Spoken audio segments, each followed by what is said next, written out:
Assalamu alaikum wa rahmatullahi wa barakatuh. Bismillah ar-Rahman ar-Rahim. So we're at the end of the chapter. Last two narrations actually regarding the grief the Prophet ﷺ went through at the loss of his family members and relatives. We're going to skip the second last hadith because it's a very lengthy hadith, very long topic. It's regarding the incident where the Prophet ﷺ separated from his wives temporarily for some days, and it's a very lengthy incident.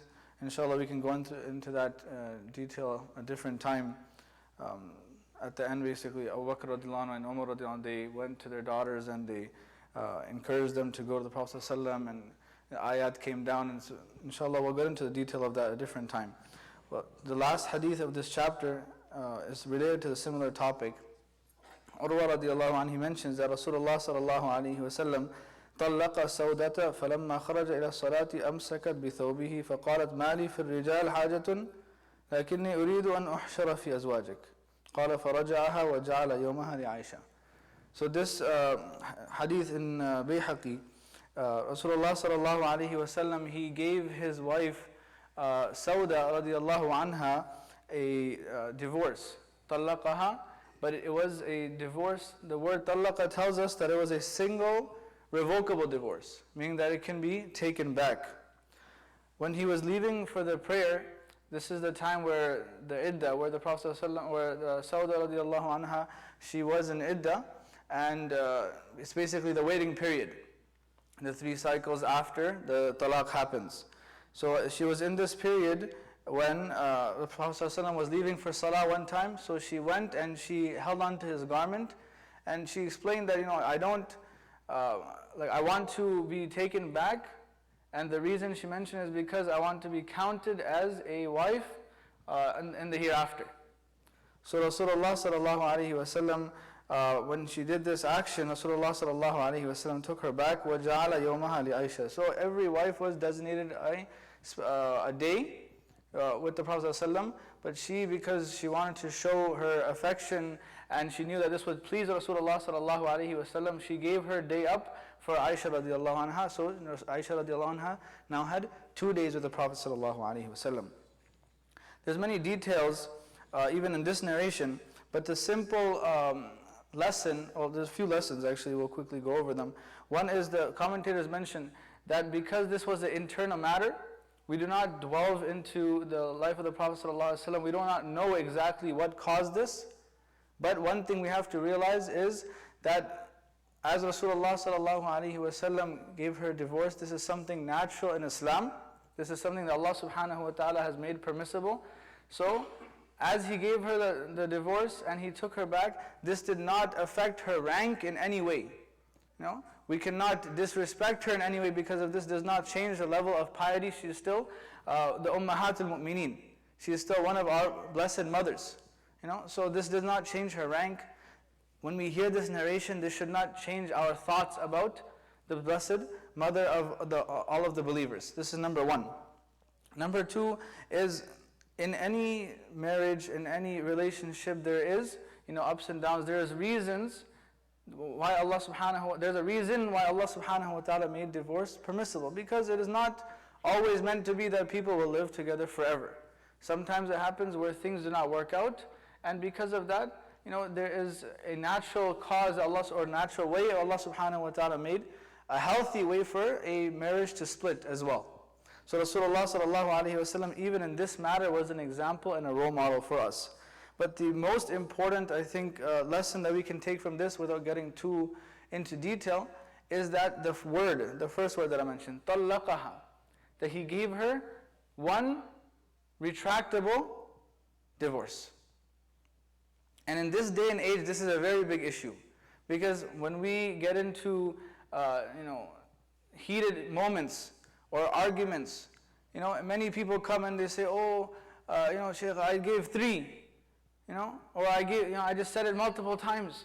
Now what can I do? Now there is nothing you can do. It's done.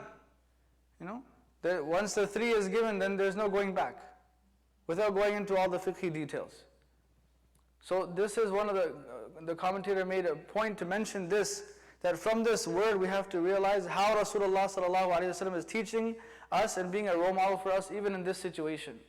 He gave her one so that he had time to think. This is why Allah subhanahu wa ta'ala has put wisdom in this waiting period.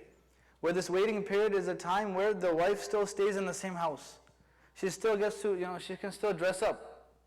She can still do, the actions, like, the different things around the house. And because of that, it gives some time to the husband to think, to reconcile, maybe reconsider. And this is exactly what happened in this case. Now, if Rasulullah sallallahu alaihi wasallam, he gave 3 at that time, then there would be no choice. There would be no option. He couldn't take her back. So the lesson, this is one of the most important lessons that from the hadith actually, in Bayhaqi and Tirmidhi, where Rasulullah sallallahu alaihi wasallam says that at-ta'anni min Allah wal-ujlatu min ash-shaytan. That acting with careful composure is from Allah subhanahu wa ta'ala, and acting rash and just without thinking in haste, this is from shaitan. So even in this matter, we have to be very careful. This is a little bit of a side topic, but when it comes to divorce, we have to be extremely careful. Many people, including myself, I didn't even know this until I studied into the wordings of fiqh under our teachers, that so many people, they jokingly say something, or they say words that they may, in the back of their head, they had intention of divorce, but the words weren't of divorce. And many people, they're living their life like this, they're not even knowing that they already gave divorce to their wife. Some people jokingly say it. Some people say it with intention in the back of their head, but they didn't use the words. This is called kinaya. When you're not using sarahatan words, you're not using clear words. You don't say talaqtuha, or you didn't say I divorce you, but use different words.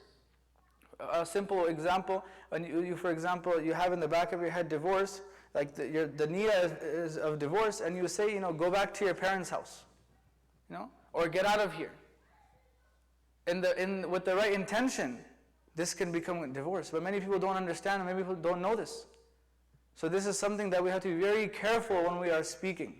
When we say that these words are weighty and they can't be taken back, it is literally true. This is something that we have to understand. This is just a side topic from the hadith, but inshallah we can all take benefit and take some lessons from this. Jazakallah khair. Inshallah from tomorrow we will start the new chapter. Wa akhiru da'wana alhamdulillahi rabbil alameen.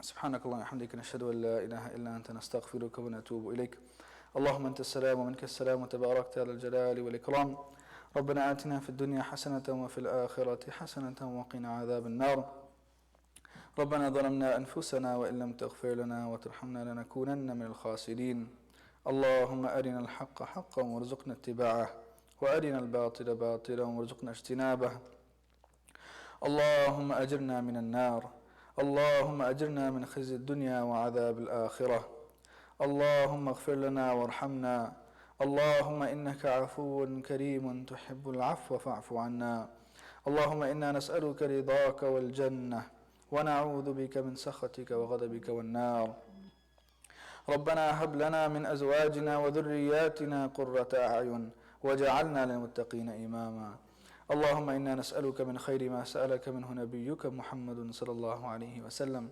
ونعوذ بك من شر ما استعاذك منه نبيك محمد صلى الله عليه وسلم وأنت المستعان وعليك البلاغ ولا حول ولا قوة إلا بالله العلي العظيم سبحان ربك رب العزة عما يصفون وسلام على المرسلين والحمد لله رب العالمين.